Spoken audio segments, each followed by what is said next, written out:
ക്ലോക്കിലെ സൂചികൾ 8:30 അടുക്കുകയാണ്. Office bag കട്ടിലേക്ക് എറിഞ്ഞ് അസ്വസ്ഥതയോടെ അജയ് മുറിയിലൂടെ അങ്ങോട്ടും ഇങ്ങോട്ടും നടന്നു. കൈത്തണ്ടയിലെ വാച്ചിലേക്ക് നോക്കി അവൻ ലിവിംഗ് റൂമിലേക്ക് ആക്രോശിച്ചു.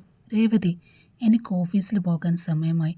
9:30 വലിയൊരു ക്ലയൻറ്റ് മീറ്റിംഗ് ഉള്ളതാ. നീ ആഹാരം ഇതുവരെ റെഡിയാക്കിയില്ലേ? അടുക്കളയിൽ നിന്ന് ഹാൾ ഭാഗത്തുനിന്നും യാതൊരു മറുപടിയും വന്നില്ല. മൗനം അവനെ കൂടുതൽ പ്രകോപിപ്പിച്ചു. രേവതി, ഞാൻ പറയുന്നത് നിന്റെ ചെവിയിൽ വീഴുന്നുണ്ടോടി? ഇന്ന് എനിക്ക് എത്രമാത്രം പ്രധാനപ്പെട്ട ദിവസമാണെന്ന് നിനക്കറിയാമല്ലോ. ഞാൻ വേഗം ഇറങ്ങണം. ബ്രേക്ക്ഫാസ്റ്റ് എന്തെങ്കിലും ആയോ? മുറിയിൽ നിന്ന് പുറത്തേക്ക് വന്ന അജയുടെ ദേഷ്യം ഇരട്ടിയായിരുന്ന കാഴ്ചയായിരുന്നു അവിടെ കണ്ടത്. ചുറ്റുമുള്ള ലോകം മറന്ന് സോഫയിലിരുന്ന് ഫോണിലേക്ക് നോക്കി ആരോട് പൊട്ടിച്ചിരിച്ചു സംസാരിക്കുകയായിരുന്നു രേവതി. അവളുടെ ആ ഭാവം അജയുടെ നിയന്ത്രണം പൂർണ്ണമായും തെറ്റിച്ചു. അവൻ പാഞ്ഞെന്ന് അവളുടെ കയ്യിലിരുന്ന് സ്മാർട്ട് ഫോൺ ബലമായി പിടിച്ചു വാങ്ങി തറയിലേക്ക് എറിഞ്ഞു. ഡിസ്പ്ലേ തകർന്ന് ഫോൺ നിശ്ചലമായി. എന്നാൽ തൊട്ടടുത്ത നിമിഷം ആ ഫ്ലാറ്റിൻ്റെ ചുവരുകളെ ഞെട്ടിച്ചുകൊണ്ട് ഒരു ശബ്ദം കേട്ടു. രേവതിയുടെ കൈപ്പത്തി അജയുടെ കവളിൽ ആഞ്ഞു പതിച്ചു. അപ്രതീക്ഷിതമായ അടിയിൽ അജയ് തരിച്ചു നിന്നുപോയി. അവൻ്റെ കൺകോണുകൾ ചുവന്നു തുടുത്തു. തനിക്കെന്താ ഭ്രാന്താണോ അജയ്?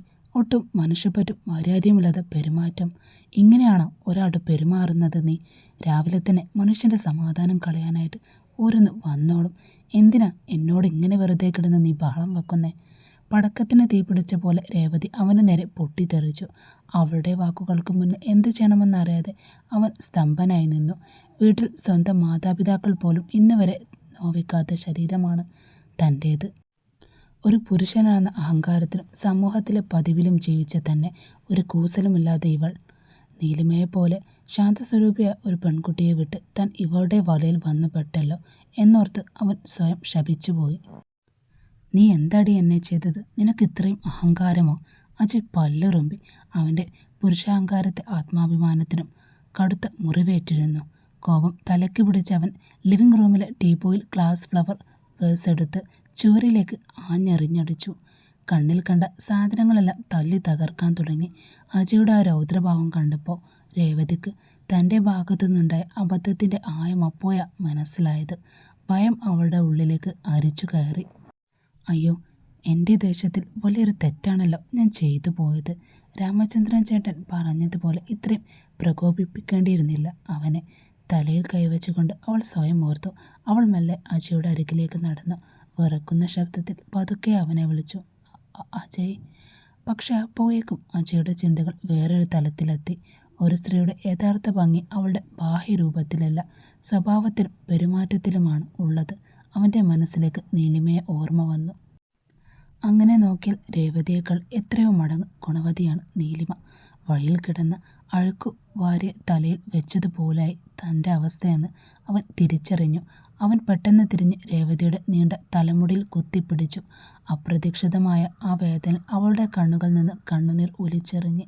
നീ എന്ത് തമ്മാടിത്തരം കാണിച്ചാലും ഞാൻ മിണ്ടാതെ സഹിക്കുമെന്ന് കരുതിയോ നീ രേവതി? ഇനിയും എന്നെ ചൊറിയാൻ വന്ന നിന്നെ ഞാൻ ഇല്ലാതാക്കി കളയും.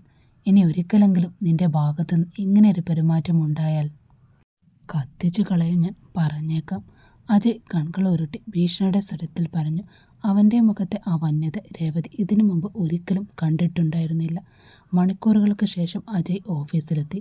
സാധാരണ എപ്പോഴും രേവതിയുമായി ഒന്നിച്ച് കാറിലാണ് അജയ് വരാറുള്ളത്. ഇന്ന് ഒറ്റയ്ക്കാണ് വന്നതും. മുഖത്ത് കടുത്ത ഗൗരവവും അസ്വസ്ഥതയും നീലിച്ചിരുന്നു അവൻ്റെ. അവൻ കടന്നുപോയതിന് പിന്നാലെ ജീവനക്കാർക്കിടയിൽ പതിഞ്ഞ സ്വരത്തിൽ കനത്ത ചർച്ചകൾ തുടങ്ങി. എന്താ അജയ് സാർ, രാവിലെ തന്നെ ഭയങ്കര മൂഡ് ഓഫ് ആണല്ലോ. വലിയ പ്രോജക്റ്റിൻ്റെ ടെൻഷൻ വല്ലതുമാണോ? ക്യാൻറ്റീനിൽ വെച്ച് ഒരു ജൂനിയർ ജീവനക്കാർ ചോദിച്ചു. കെട്ടിയവളായാൽ പിന്നെ പലപ്പോഴും പ്രശ്നങ്ങളാണല്ലോടോ. അതിലിപ്പോൾ എന്താ സംശയം? മറ്റൊരു മുതിർന്ന ജീവനക്കാരൻ ഒളി കണ്ണോടെ അജയെ നോക്കിക്കൊണ്ട് പറഞ്ഞു. അല്ല, ഇന്ന് രേവതി മാഡം എന്താ വരാത്തെ? സാധാരണ സാറിന് കൃത്യസമയത്ത് ഭക്ഷണം കൊടുത്ത് കൂടെ ഇറങ്ങുന്നതാണല്ലോ. അവർ രണ്ടുപേരും കൂടി റൂമിൽ തന്നെയാണല്ലോ കൂടുതൽ സമയം. പിന്നെ എവിടെയാ പാചകം ചെയ്യാൻ സമയം കിട്ടുക? മറ്റൊരു ജീവനക്കാരൻ പരിഹാസത്തോടെ അവരെ നോക്കിക്കൊണ്ട് ചിരിച്ചു. തങ്ങളെക്കുറിച്ചുള്ള ഇത്തരം തരം താന്ന പരിഹാസങ്ങളും ചർച്ചകളും അജയുടെ കാതുകളിലുമെത്തി. സ്ഥാപനത്തിൻ്റെ MD പദവിയിലിരിക്കുന്ന ആളാണ് താൻ. തങ്ങളുടെ സ്വകാര്യ ജീവിതം ആരും അറിയരുതെന്ന് അവൻ ആഗ്രഹിച്ചിരുന്നു. എന്നാൽ ഇന്നിതാ എല്ലാവരുടെയും ഇടയിൽ താനൊരു തമാശക്കഥയായി മാറിയിരിക്കുന്നു. മനസ്സ് തകർന്ന് ആരെയും നേരെ നോക്കാൻ കഴിയാതെ അജയ് തൻ്റെ ക്യാബിനിലേക്ക് നടന്നു. അതേസമയം നഗരത്തിൻ്റെ മറ്റൊരു കോണിൽ തൻ്റെ ചെറിയൊരു ബൂട്ടിൽ കട തുറന്ന് ജോലിയിൽ മുഴുകുകയായിരുന്ന നീലിമ അപ്പോഴാണ് കഴിഞ്ഞ ദിവസം വന്ന് ഭീഷണിപ്പെടുത്തിയ അതേ ആളുകൾ വീണ്ടും കടയിലേക്ക് കയറി വരുന്നത് കാണുന്നത്. മാഡം, നിങ്ങളുടെ കട ഒഴിഞ്ഞു തരാൻ പറഞ്ഞിട്ട് ദിവസങ്ങൾ കഴിഞ്ഞു. എപ്പോഴാണ് ഇത് ഒഴിഞ്ഞു തരുന്നത്? അവരുടെ ശബ്ദം കേട്ട് നീലിമയുടെ ഉള്ളിലൊരു ഇടിത്തി വെട്ടി. അവരുടെ കൂടെ വലിയ 2 ഗുണ്ടകളും കൂടെയുണ്ട്. ഞാൻ ഈ കട ഒഴിഞ്ഞു തരില്ല. ഇതാണ് എൻ്റെ ജീവിതമാർഗം. നിങ്ങളുടെ ബോസ് ഈ ബിൽഡിങ്ങിന് വലിയ പുള്ളിയാണെന്ന് കരുതി ഞാൻ പേടിക്കുമെന്ന് നിങ്ങളാരും വിചാരിക്കേണ്ട. നീലിമയുടെ ഈ ഉറച്ച മറുപടി കേട്ട് അവർ ഒരു നിമിഷം അമ്പരന്നു. മാഡം, ഞങ്ങൾക്ക് അതൊന്നും അറിയേണ്ട കാര്യമില്ല. കട ഒഴിഞ്ഞ് താക്കോൽ വാങ്ങിക്കൊണ്ട് വരാനാണ് ബോസ് തന്നിരിക്കുന്ന ഓർഡർ. തനിക്ക് തന്ന സമയം കഴിഞ്ഞു. ഒന്നെങ്കിൽ മര്യാദയ്ക്ക് സാധനങ്ങളെല്ലാം എടുത്തു മാറ്റുക, അല്ലെങ്കിൽ ഞങ്ങൾ ഇതെല്ലാം എടുത്ത് റോഡിലേക്ക് വലിച്ചെറിയും. കൂട്ടത്തിൽ മുന്നിൽ നിന്നവൻ ഭീഷണിയുടെ സ്വരത്തിൽ മേശപ്പുറത്ത് കൈ വെച്ചുകൊണ്ട് പറഞ്ഞു. അത് കേട്ടതും നീലിമയുടെ ഉള്ളിൽ വല്ലാത്തൊരു ഭയം തോന്നി. കണ്ണുകൾ അറിയാതെ നിറഞ്ഞു തോയി. തൻ്റെ നിസ്സഹായതയെ ഓർത്ത്, കഷ്ടപ്പാടിനെ ഓർത്ത്. എങ്കിലും കണ്ണീർ തുടച്ചവൾ പറഞ്ഞു, താ നോക്കൂ, ഇവിടെ വന്ന് ഗുണ്ടായുസം കാണിച്ച ഞാനിപ്പോൾ തന്നെ പോലീസിനെ വിളിക്കും. നിങ്ങളുടെ ബോസിനെതിരെ സ്ത്രീകളെ ആക്രമിച്ചതിന് ഞാൻ കേസും കൊടുക്കും. അവളുടെ പോലീസിനെ കുറിച്ചുള്ള പരാമർശം കേട്ട് അവർ വലിയൊരു തമാശ കേട്ടതുപോലെ ക്രൂരമായി അട്ടഹസിച്ചു. ചിരിക്കാൻ തുടങ്ങി. അരികിൽ നിന്നിരുന്ന സഹായിയായ ഉഷ ഭയം കൊണ്ട് വിറക്കുന്നുണ്ടായിരുന്നു. നീലിമ ചേച്ചി, എനിക്ക് പേടിയാകുന്നുണ്ട്. ഇവരുടെ ഭാവം ഒട്ടും ശരിയല്ല. നമുക്ക് നാട്ടുകാരെ ആരെങ്കിലും വിളിച്ചു കൂട്ടാം. നീ വെറുതെ പേടിക്കാതിരിക്കുക ഉഷ. ഇവരെ കണ്ട് നമ്മൾ ഭയന്ന് പിന്മാറി ഇവർ നമ്മളെ ചവിട്ടി മെതിക്കും. ലോക്കൽ പോലീസ് ഇങ്ങോട്ട് വരട്ടെ, അപ്പോൾ കാണാം ഇവന്മാരുടെയൊക്കെ തനി നിറം. നീലിമ ഉഷയ്ക്ക് ധൈര്യം പകർന്നു. എങ്കിലും വരാനിരിക്കുന്ന കനത്ത പോരാട്ടത്തെ എങ്ങനെ നേരിടുമെന്ന ആശങ്ക അവളുടെ ഉള്ളിലും പുകയുന്നുണ്ടായിരുന്നു. ഇപ്പോഴെന്താ, നിനക്കിവിടെ പോലീസ് വരണം അതല്ലേ? നിൽക്ക്, ഞങ്ങൾ തന്നെ വിളിച്ചു വരുത്താം. അവഹേളനം നിറഞ്ഞ ആക്രോശത്തോടെ അയാൾ കയ്യിലിരുന്ന ഫോണെടുത്ത് ആരോടോ ദേഷ്യപ്പെട്ട് സംസാരിക്കാൻ തുടങ്ങി. അടുത്ത 5 മിനിറ്റുകൾക്കുള്ളിൽ ഒരു പോലീസ് ജീപ്പ് അവിടെ വന്നു നിന്നു. വണ്ടിയിൽ നിന്നിറങ്ങിയ ഓഫീസറുടെ മുന്നിലേക്ക് അവർ തിടുക്കത്തിൽ കയറി നിന്നു. സർ, ഞങ്ങൾ പറഞ്ഞ പെണ്ണാണിത്. കട ഒഴിഞ്ഞു തരില്ലെന്ന് പറഞ്ഞ് ഞങ്ങളെ ഭീഷണിപ്പെടുത്തുകയാണ് സർ ഇവൾ. കൂട്ടത്തിലൊരുവൻ പോലീസിനോട് മുന്നിൽ നിരപരാധിത്വം നടിച്ചുകൊണ്ട് പറഞ്ഞു. തനിക്കെതിരെ ഉയർന്ന കള്ളം കേട്ട് ഞെട്ടിയ നീലിമ ആത്മസംയമനം വീണ്ടെടുത്ത് മുന്നോട്ട് വന്നു. സാർ, അവർ പറയുന്നത് ദയവായി വിശ്വസിക്കരുത്.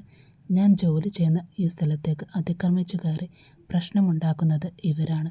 തൻ്റെ ഭാഗത്തെ ന്യായങ്ങൾ അവൾ പോലീസിനോട് വിറക്കുന്ന ശബ്ദത്തിൽ വിശദീകരിക്കാൻ ശ്രമിച്ചു. പക്ഷേ പോലീസ് ഓഫീസർ അവളുടെ വാക്കുകൾ പൂർണ്ണമായി കേൾക്കാൻ തയ്യാറായില്ല. ദേ നോക്ക് പെണ്ണെ, കട ഒഴിഞ്ഞു തരണമെന്ന് കാണിച്ച് 3 മാസം മുൻപ് തന്ന ഇവർ നിനക്ക് നോട്ടീസ് തന്നതല്ലേ? എന്നിട്ടും നീ എന്താ ഇവിടെ? സാർ, എനിക്ക് അങ്ങനെ നോട്ടീസ് കിട്ടിയിട്ടേയില്ല. നീലിമയുടെ വാക്കുകൾ നിസ്സഹായതയും ഭയവും കലർന്നിരുന്നു. 2 ദിവസം മുൻപാണ് അവർ വന്ന് പെട്ടെന്ന് കട ഒഴിയണമെന്ന് പറഞ്ഞത്. ഇപ്പോൾ നിങ്ങളോട് കള്ളം പറയുകയാണ് സാർ ഇവർ. അവൾ ഉള്ളുരുകി പറഞ്ഞു. പക്ഷെ ഇതിനെല്ലാം പിന്നിൽ പ്രവർത്തിക്കുന്ന ആ രാക്ഷസൻ്റെ ബുദ്ധിയാണെന്ന് ഇതൊന്നും എന്ന് മനസ്സിലാക്കാൻ ശേഷി ആ പാവം നീലിമക്കുണ്ടായിരുന്നില്ല. പോലീസ് ഓഫീസർ തൻ്റെ കയ്യിലിരുന്ന ഒരു കടലാസ് അവളുടെ നേർക്ക് നീട്ടി. അധികാരസ്വരത്തിൽ ഭീഷണിപ്പെടുത്തു. ദേ നോക്ക്, നിനക്കയച്ച നോട്ടീസിൻ്റെ കോപ്പി ഇതാ എൻ്റെ കയ്യിലുമുണ്ട്. നിയമം ലംഘിച്ച് ഇനിയും ഇവിടെ തുടരാൻ നോക്കിയാൽ ചതിക്കുറ്റത്തിന് നിന്നെ അകത്തേക്കിടേണ്ടി വരും. മര്യാദക്ക് ഈ കട ഒഴിഞ്ഞു കൊടുത്തേക്ക്. ആ പോലീസുകാരൻ്റെ കഠിനമായ വാക്കുകളും ഭീഷണിയും കേട്ടതോടെ ഇത്രയും നേരം അവൾ കടിച്ചമർത്തിപ്പിരുത്തുന്ന കണ്ണീരടക്കാനായില്ല. നിയന്ത്രണം വിട്ട് അവളുടെ കണ്ണുകൾ നിറഞ്ഞൊഴുകി. അതേസമയം അവിടെയുണ്ടായിരുന്ന ആ 2 ഗുണ്ടകളും അവളെ കളിയാക്കിക്കൊണ്ട് ചിരിച്ചു.